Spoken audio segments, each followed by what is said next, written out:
In the name of Allah, most gracious, most merciful, peace be upon you. Apologies, I speak slowly. To speed up this video, click on Settings, bottom right of this screen, then click on Speed and select a suitable speed.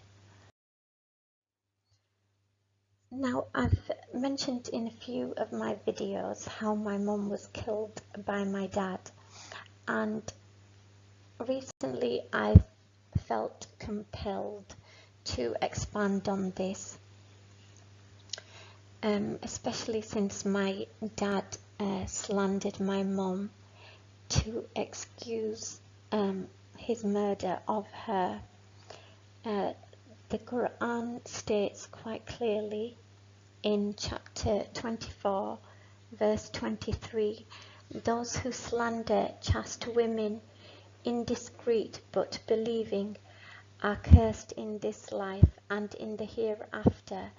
For them is a grievous penalty.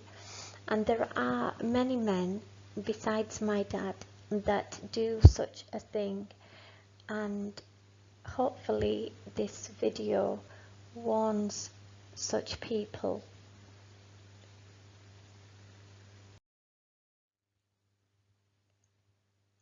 Now, my mum's name was Fatima, and she was aptly named.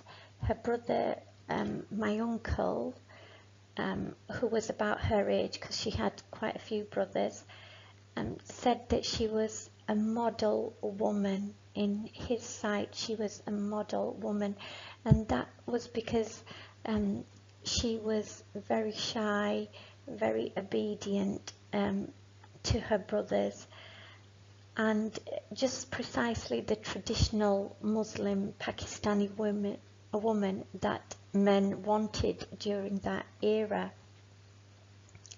Now, my mum had 5 children, including me, and the eldest was my disabled brother, who had actually a mental age of a 2-year-old, and so he was unable to walk and he was doubly incontinent. We didn't have a washing machine, and so my mum had a lot of work on her hands caring for all of us, and she loved us tremendously. And I liked this picture, which I felt captured my mum, because she used to dress me for school every morning. Even though I was over 5 years old, she was putting my socks on me, and something that I've never done for my daughters. And I had actually made a decision that I wouldn't, because I just felt my mum was doing far too much for us when we were young. So, as I've said on the slide, I was the next eldest from my disabled brother, and I had 2 younger brothers and a sister. We all absolutely adored our mum, and I felt this picture captured her, because we used to insist on sharing the bed with her. Even though I was about 10 years old, she always slept with my youngest brother, who was about 2 years old at the time that she died, and the rest of us would take turns, because we just wanted that closeness with our mum.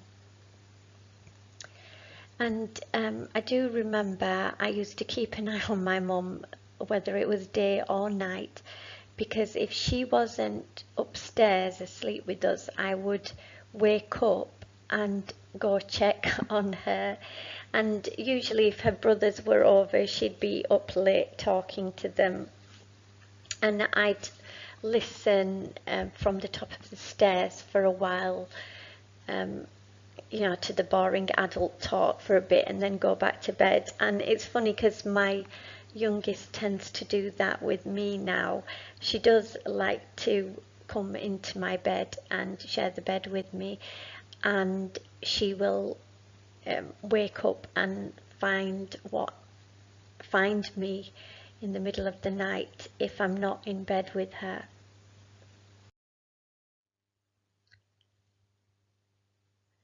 Okay, so regarding my dad, I did actually feel fear of him. He was quite strict, and on the whole, we were all quite afraid of him. I won't go into too much detail, but we did discover that he had a knife with a 6-inch blade in his suitcase, and we asked our mum if we should hide it from him. She told us to just leave it alone, and later on he actually started carrying the knife. I did have nightmares about him, that I walk into my mum's bedroom that we all slept in. So funny, I'd have dreams that I walk into my mum's bedroom and he is stood over her bed with the knife raised as if he's going to stab her. But when he sees me and I scream, he doesn't. And he puts the knife down. Anyway, one evening, we went for a meal to my dad's brother's house, who is also my uncle, to celebrate the fact that my mum's sister had got married to my dad's nephew. So there was, my mum's brother was also visiting, and we all had a nice meal. But we chatted there until late, and by late I say 11ish. Now, my dad didn't actually like his brother. They'd fallen out. He didn't like his nephew. He didn't like very many people, and he was telling my mum not to speak to any family members, which was leaving my mum quite isolated and on her own. And so I don't think she could break the ties. She needed that human contact, and her mum and her sister-in-law and her sister were, the only women that she knew, and she wanted to spend time with them. So anyway, we'd been chatting to late, and I was becoming more and more frightened. So I was actually begging my uncle to come over to our house to sleep over, because I was actually really scared that my dad would beat my mum up. But I felt that if my uncle was there, he wouldn't do such a thing. Now, the funny thing was that my dad had told me that he was going to divorce my mum, and that we would have to choose who we were going to live with. So I really have no idea why he needed to do what he did next. My uncle, I do think, was also afraid and hesitantly agreed to come with us. Everybody knew what my dad was like. He was a violent, aggressive man. But after he agreed, the 5 of us, brothers and sisters, my mum, my uncle and my cousin, set off to our home, and we all squeezed into a 5-seater car. When we arrived, my dad came to the car door that me and my brother were sat at the back, and knocked aggressively at the window, telling us to open the door, but we actually became paralyzed with fear. The words would not even come out of our mouth to warn my mum and my uncle, who were actually getting out of the car at the time. So he ran round the side that my uncle was getting out of, and he started beating him and stabbing him. Then my cousin got out to help, and he started stabbing him. He stabbed him many, many times. And when my mum, who was carrying my baby brother, he was about 1 or 2 at the time, she put him down on the street and went to help. And as you can see, this is quite personal to me, and he stabbed her. There was blood all over the street, as in the picture, and my brothers and I could do nothing but just watch. We had by this time got out of the car and stood at the pavement watching this craziness unfold. So my cousin, who was 27 years old and a PhD student of chemistry, actually bled to death on the street. My uncle miraculously survived 5 stab wounds in his back, and alhamdulillah is still alive today. My mum died 5 days later in hospital, but I would like to add regarding my mum and cousin that they did not actually die, they were martyred. They died defending my uncle and defending someone innocent who had just was coming over to sleep over the night, who I had begged at the age of 10 to come over to our house to sleep over the night.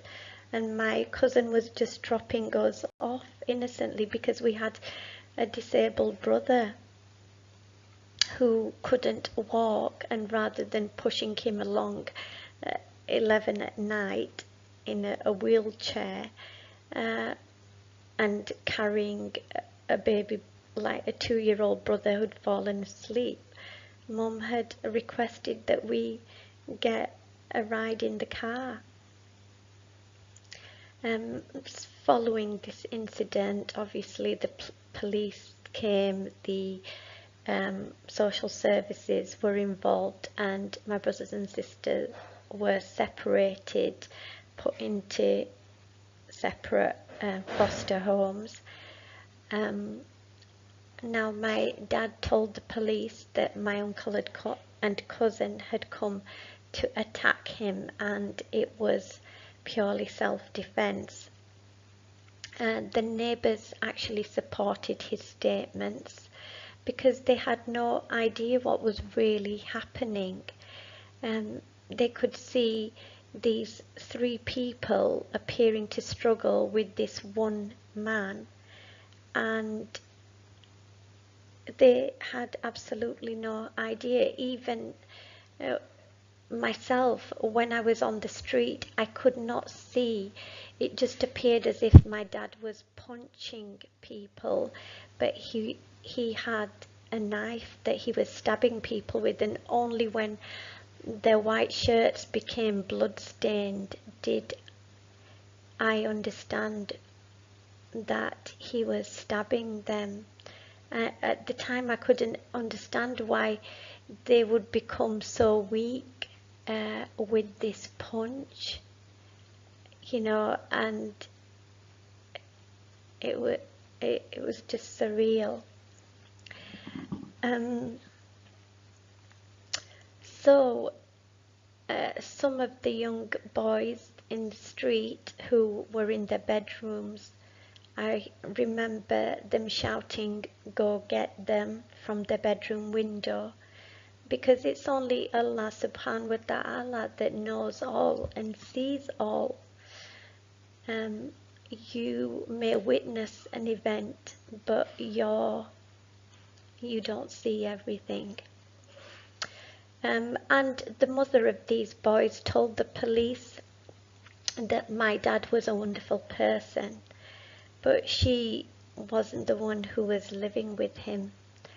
And her family actually started telling people that my mum had brought random men from a party to kill my dad.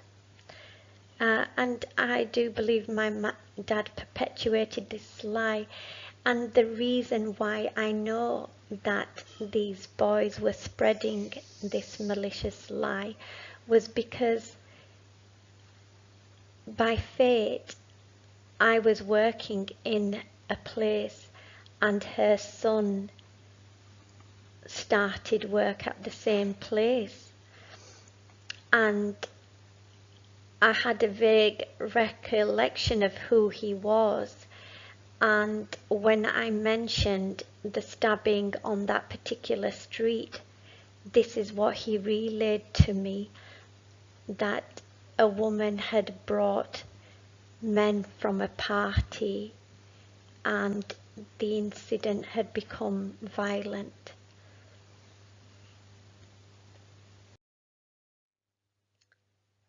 And he was so loud-mouthed, I couldn't shut his mouth, and he didn't realize what slander he was spreading and what falsehood he was spreading.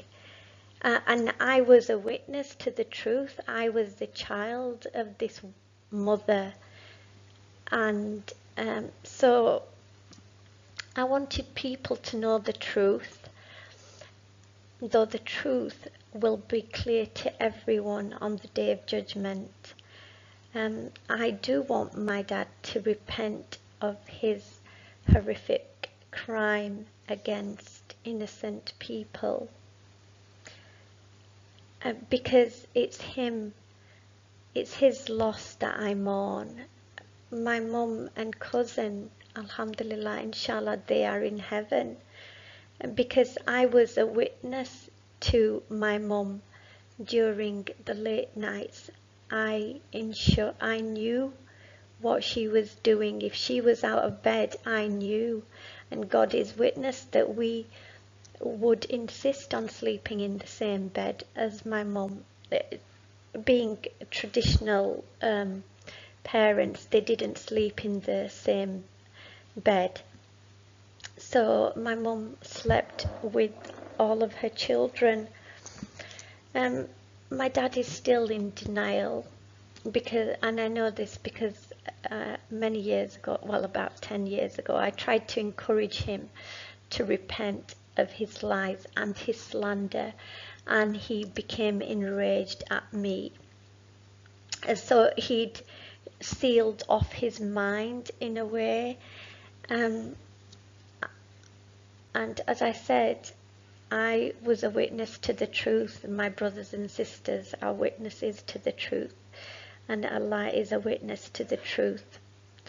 And I want to warn people like him and him that hell is an evil place for the unrepentant souls.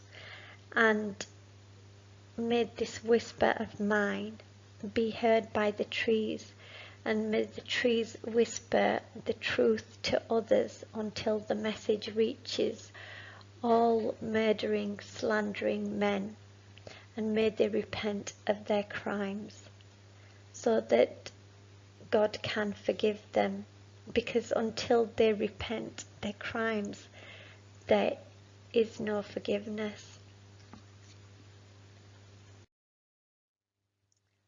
And as always, I pray that Allah guides us, protects us, and gives us peace. May Allah guide the Gog and Magog people, the Satanists, Antichrist, and the devil to the straight path. May the ultimate success be that all creation unite for truth and justice, and may all humans humble themselves before Allah before the Day of Judgment and acknowledge His wisdom and that He knows all. And I pray that Allah guides us again and grants us forgiveness again and again and again, and that He makes the children be a source of peace for the parents, and the parents be a source of peace for the children, and may Allah make me a source of peace for all, and may I achieve martyrdom by defending the vulnerable. Allahu Akbar and Allah Hafiz. God bless.